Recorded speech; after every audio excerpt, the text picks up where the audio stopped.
We have to be there because there is no substitute for eyewitness news, for real people to go out and cover and gather real stories so that they can come back and tell you firsthand what went on. Because it's not okay to rely just on punditry, just on armchair warriors, just on people who have different opinions. It's not okay just to rely on the huge amount of wire services that are out there, of video services that are out there, of Twitter use that is out there, of Facebook and social media that's out there. That's part of the picture, but it's not the whole picture. It's not the way you tell the truth. It's not the way you satisfy your readers and you fulfill your duty as a journalist to simply rely on other people's work or to be derivative. The only way to be credible, the only way to make sure the truth is spread around and not somebody else's vision of what might have happened, is to be there.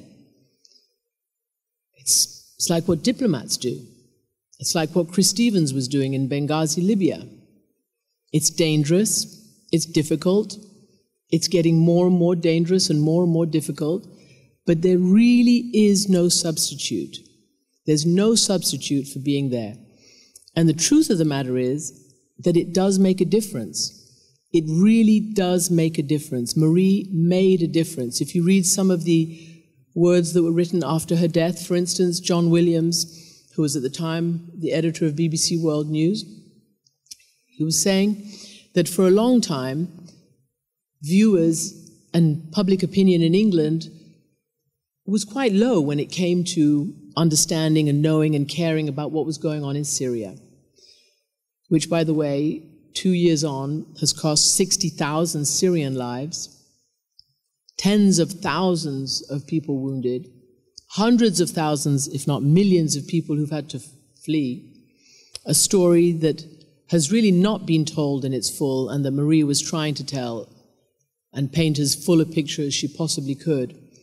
But when people like Marie were there, or when people like journalists from the BBC who snuck in and were able to tell some stories for a few weeks before they had to get out for fear of being killed, journalists from CNN who snuck in, journalists from CBS, journalists from all over who managed to go in for certain periods of time, then they could see the interest level raising. It's measurable.